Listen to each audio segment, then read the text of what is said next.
Tuhan bersamamu dan bersama rohmu. Inilah Injil suci menurut Matius. Dimuliakanlah Tuhan. Sekali peristiwa, Yesus berkata-kata kepada murid-muridnya, apabila saudaramu berbuat dosa, tegurlah dia di bawah 4 mata. Jika ia mendengarkan nasihatmu, engkau telah mendapatkannya kembali.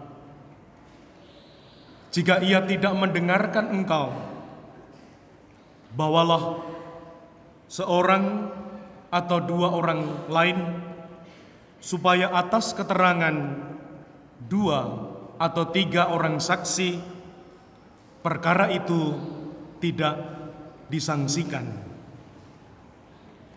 Jika ia tidak mau mendengarkan mereka, sampaikanlah soalnya kepada jemaat. Dan jika ia tidak mau juga mendengarkan jemaat, pandanglah dia sebagai orang yang tidak mengenal Allah, atau seorang pemungut cukai. Aku berkata kepadamu, sungguh apa yang kau ikat di dunia ini akan terikat di surga, dan apa yang kamu lepaskan di dunia ini akan terlepas di surga. Dan lagi, aku berkata kepadamu, jika 2 orang di antaramu di dunia ini sepakat meminta apapun, permintaan mereka itu akan dikabulkan oleh Bapakku di surga. Sebab di mana 2 atau 3 orang berkumpul demi namaku, aku hadir di tengah-tengah mereka. Demikianlah sabda Tuhan.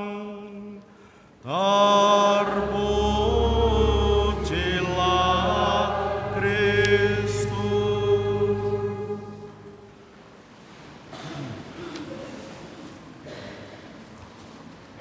Ibu bapak, yang kakung, yang putri, rekan-rekan muda, adik-adik, saudari-saudara, selamat sore berkah dalem. Pilih mana? Menjadi penyelamat atau menjadi penjahat? Penjahat? Adik kecil itu malah milih penjahat. Ibu bapak, saudari saudaraku yang terkasih, dari bacaan pertama, bacaan kedua, dan Injil suci, semua mengarahkan kita untuk hadir sebagai penyelamat. Dalam bacaan pertama dibahasakan demikian, jika engkau tidak berkata-kata kepada orang jahat, aku akan menuntut pertanggungjawaban atas nyawanya darimu. Jadi kalau kita cuek, tidak mau tahu, gak peduli dengan orang yang tidak baik, mungkin di sekitar kita saja, keluarga kita. Kalau ada anak yang berbuat salah, keliru, atau bahkan berdosa, kita membiarkan, Tuhan akan menuntut pertanggungjawaban. Lalu kalau bahasa bacaan kedua, hendaklah kamu saling mengasihi. Barang siapa mengasihi sesamanya, ia memenuhi hukum Taurat. Kita didorong untuk sungguh mengasihi, bukan menghakimi. Mengasihi, sungguh-sungguh mengasihi. Lalu dalam bacaan Injil indah sekali. Jika ia mendengarkan nasihatmu, engkau telah mendapatkannya kembali. Jadi kita didorong sungguh untuk menjadi penyelamat dengan memberikan nasihat-nasihat. Dan jika ia mendengarkan nasihatmu, engkau telah mendapatkannya kembali. Sungguh, minggu ini melalui sabda Tuhan yang kita dengarkan, kita didorong, dimotivasi untuk menjadi penyelamat. Penyelamat keluarga kita, saudari-saudara kerabat kita, orang-orang di sekeliling kita, terlebih yang kita cintai. Dan semoga kita sadar itu, bahwa kita dipanggil, didorong Tuhan untuk menjadi penyelamat. Dan mari kita pelan-pelan untuk merenungkan sedikit sikap seorang penyelamat. Yang pertama, sadar penuh, mengerti dan paham benar bahwa manusia tidak ada yang sempurna, termasuk kita sendiri, termasuk saya sendiri. Artinya apa? Kita semua bisa salah, keliru, bahkan berdosa. Semua saja. Pertanyaan kecil, siapa kalau salah, keliru, berdosa, ingin dihakimi, ingin diadili? Saya kira tidak ada. Tidak ada. Baru salah, keliru, tolong saya dihakimi. Tidak ada. Maka semoga kita sadar itu.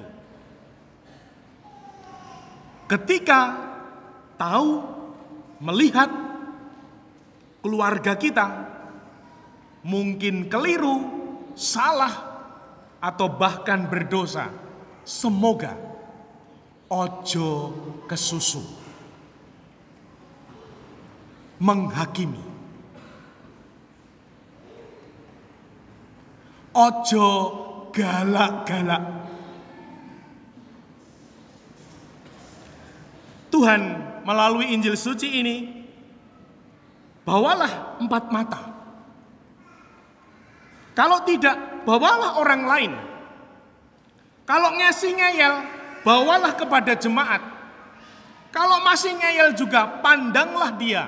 Baru setelah ketiga, keempat, pandanglah dia sebagai orang yang tidak mengenal Allah. Nah, semoga ini kita resapkan. Kita tidak ada yang ingin dihakimi saat keliru salah. Semoga kita juga tidak kesusu, terburu-buru.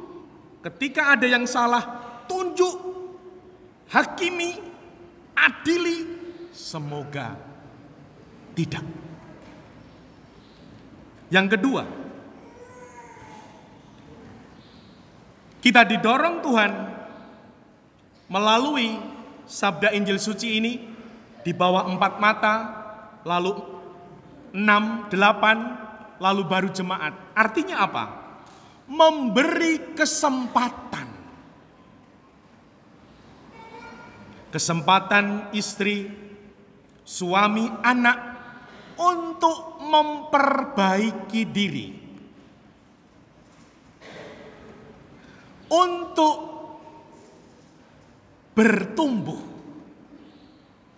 untuk berkembang. Tidak ada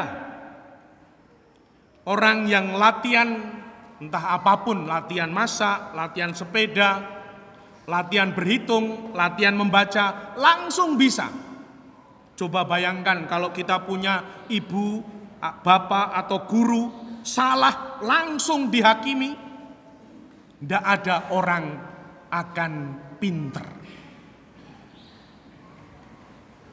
Salah baca, keliru ini, keliru itu, langsung dihakimi. Habis kehidupan ini. Nah, semoga kita juga ingin diberi kesempatan. Kalau kita salah, kalau kita keliru, supaya kita bisa memperbaiki. Nah, semoga kita memberi kesempatan dan semoga ketika nanti kita salah, keliru juga diberi kesempatan untuk memperbaiki diri.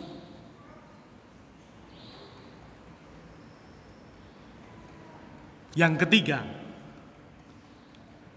semua orang tanpa kecuali bisa berubah, bisa bertobat. Bahkan mungkin ibu bapak, saudara-saudara terkasih, kalau baca kisah Santo Santa, lalu panggilan-panggilan yang diberikan Yesus, pemungut cukai, orang berdosa, Santo Agustinus, luar biasa saat muda. Apa artinya? Semua orang bisa berubah. Artinya apa? Semoga kita tidak punya kebiasaan untuk ngecap, memberi cap bahwa A begini, B begini, C begini.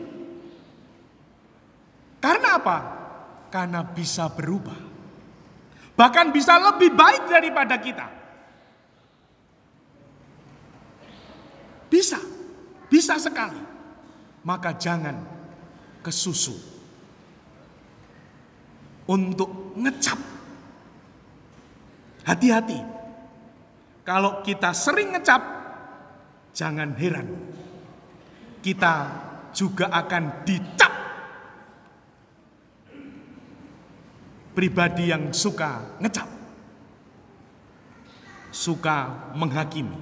Nah, semoga kita dimampukan hadir sebagai penyelamat yang punya kesabaran. Sekarang ini mahal loh kesabaran itu. Waktu pertemuan sama anak-anak itu, Romo, kesabaran saya itu setipis tisu. Bahasanya itu keren banget, setipis tisu. Nah, semoga kita boleh melihat hati kita, diri kita. Apakah aku punya kesabaran?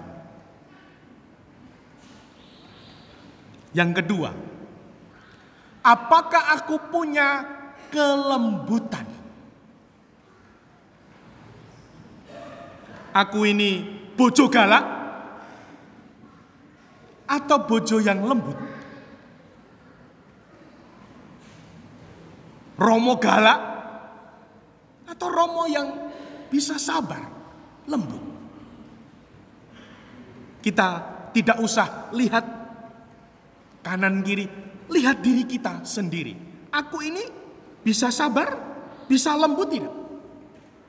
Kalau tidak, jangan heran sekitar kita akan menjadi demikian.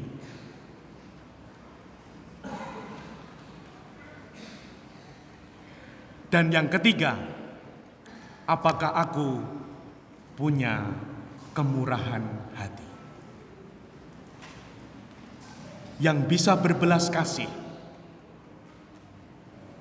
bisa mengasihi, mencintai, bahkan yang keliru, salah dan berdosa. Teristimewa keluarga kita masing-masing. Dalam keluarga kita tentu ada yang keliru, salah, berdosa. Semoga aku punya kemurahan hati, bisa berbelas kasih, mencintai anakku yang mungkin salah, suamiku, istriku, sehingga aku hadir menyelamatkan suami, istri, anak, menyelamatkan keluargaku. Dimuliakanlah Tuhan kini dan sepanjang masa.